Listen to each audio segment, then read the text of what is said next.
knock the massive guard out. Oh well, he thought. As Master Yoda would say, size matters not. He gave Satine a harsh shove into the lift, as if she were his prisoner, and stepped in behind the commando. The car began its descent. There were a few seconds of blissful silence, but then the guard had to ruin it. There's no record of a prisoner transfer here. The orders came from upstairs, Obi-Wan said. He wasn't precisely sure who or what was upstairs, but there was always an upstairs. Satine shook her head and rolled her eyes. They'd found themselves in situations like this many times during the Mandalorian Civil War. They'd fought together, and they'd fought each other. And they'd grown close. If she had but said the word, he would have left the Jedi Order for her. But that was a long time ago. "What's the authorization code?" said the guard. Obi-Wan sighed. The lift reached its floor, the doors opened, and the commando's unconscious form fell with a hard thunk on the deck. Obi-Wan and Satine made a quick dash through the tunnel to a landing platform, where they found an unattended speeder. "I hope you won't object to me stealing this," Obi-Wan said. Well, I am the Duchess of Mandalore, and this is a government speeder, so technically, the speeder is mine. Obi-Wan grinned. As they flew off, a commando ran out on the platform. "Hey you! Stop!" Had "Hey You Stop" ever successfully stopped anyone in the entire history of the galaxy? Not likely, muttered Obi-Wan, accelerating. Are we being followed? The Duchess Satine of Mandalore just escaped a high-security cell with an imposter commando, Satine shouted back. What do you think? This does bring back memories. We have a lot of bad memories, Obi-Wan. A few of them are pleasant. Hopefully in the end, this will be one of them. Obi-Wan spotted the Twilight parked on an elevated cargo platform ahead. Hold on tight. He landed the speeder, skidding to a stop and just barely managing not to smash into anything. It was as Anakin often said, any landing that doesn't burn you to a crisp is a good landing. With 4 pursuing speeders coming in fast, Obi-Wan and Satine sprinted for the Twilight's ramp. Sparks and debris flew in an onslaught of blaster fire. Returning fire, Obi-Wan followed Satine up the ramp and into the ship. He slid into the pilot's seat and watched with alarm through the cockpit window as more commandos arrived, dismounting their speeders and loosing a storm of energy bolts from their weapons. He didn't trust Anakin's ship to withstand the attack. Really, he didn't trust it to do anything. We have to contact my sister for help, said Satine. She'll send reinforcements. Obi-Wan looked at her with surprise as the Twilight's landing pods lifted from the platform. Satine had a sister with access to troops? Who's your sister? It's a long story. She's part of Death Watch. How could that be possible? Death Watch was a violent splinter group of Mandalorians who stood in direct opposition to Satine's rule. How could her sister be in league with them? Before Obi-Wan could respond, a sensor screen on the ship's console picked up a pair of incoming projectiles. Brace yourself, he screamed. Explosions rocked the ship so hard that Obi-Wan felt the concussive force in his teeth. Waves of terrific heat flooded the cabin. Satine coughed. I fear this won't be one of the good memories, my dear. The ship spun out of control, sending Obi-Wan and Satine careening into the bulkheads. They struggled through flames and toxic fumes for the ramp. If they couldn't get out of the ship, this would end up being a very bad landing, even by Anakin's standards. Obi-Wan was able to get the ramp open, but a sudden lurch of the ship sent him falling into free space. He just barely managed to grab onto a hydraulic strut, glowing flakes of charred hull threatening to burn him. Obi-Wan! Satine called out. She hurried down the ramp, holding out her hand to help him, but another lurch knocked her off her feet. She plummeted with the hard deck still several meters below. There was no time for thought, no time for feelings. No flames, no heat, no past, no future. Only the now. Obi-Wan calmed his mind and calmed his heart. He reached out with the Force and suspended Satine's fall.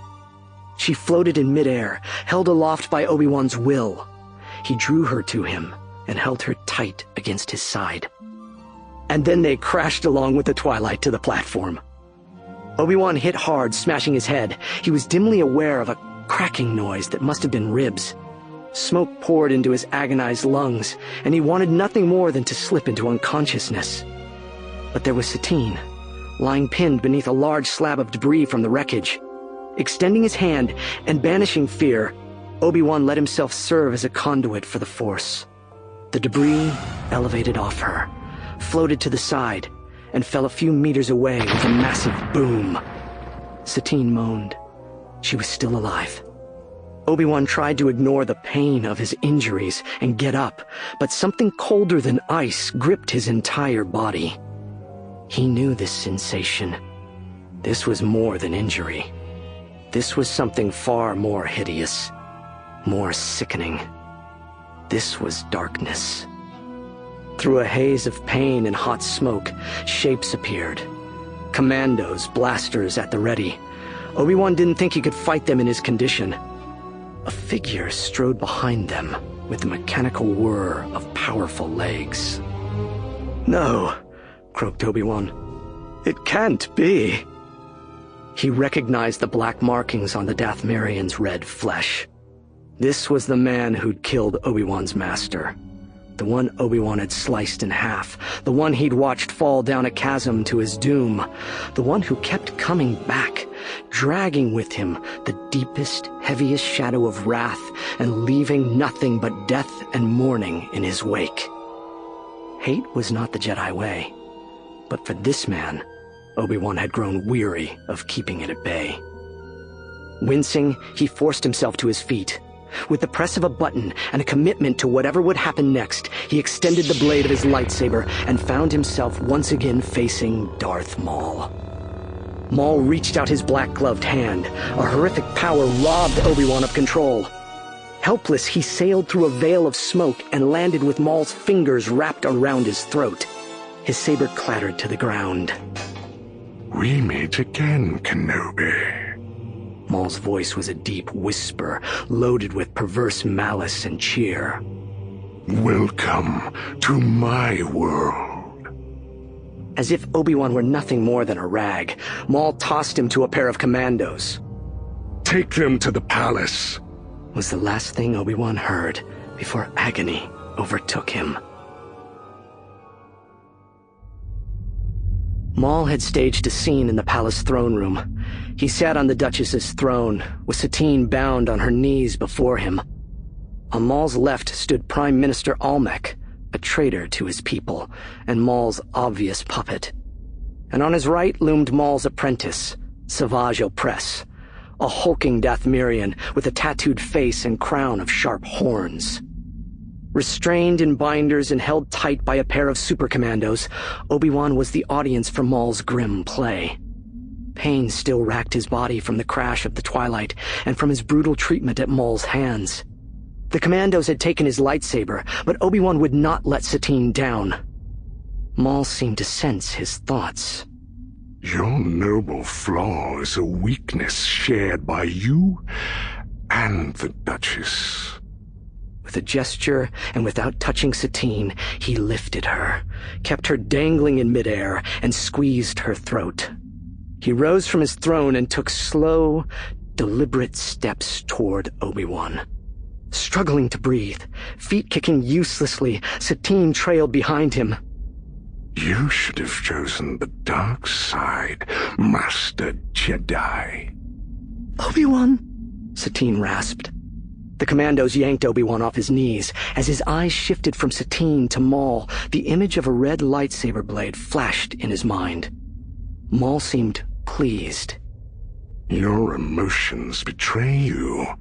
Your fear, and yes, your anger. Let your anger deepen your hatred. Don't listen to him, Obi, Satine managed to say. Quiet, growled the other Dathomirian. Satine should not be there. She should not have been dragged into a conflict years in the making, begun when Maul murdered Qui-Gon Jinn, the man who'd been the closest thing Obi-Wan had to a father since the Jedi took him from his parents. You can kill me, but you will never destroy me, Obi-Wan said, trying to keep his anger under control. It takes strength to resist the dark side. Only the weak embrace it. It is more powerful than you know. And those who oppose it are more powerful than you'll ever be. There was still a chance to turn this right. He could not overpower Maul, but maybe he could reach him. Maybe he could match Maul's fury, not with equal fury, but with understanding, with sympathy.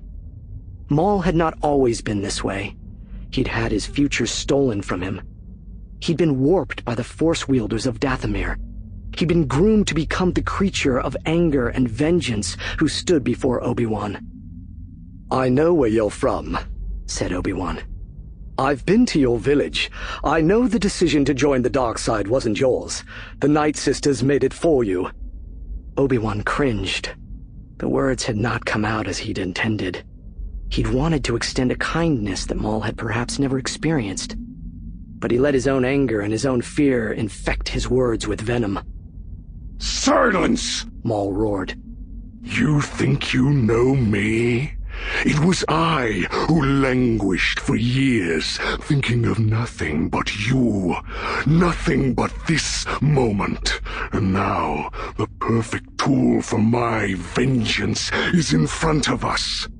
I never planned on killing you, but I will make you share my pain."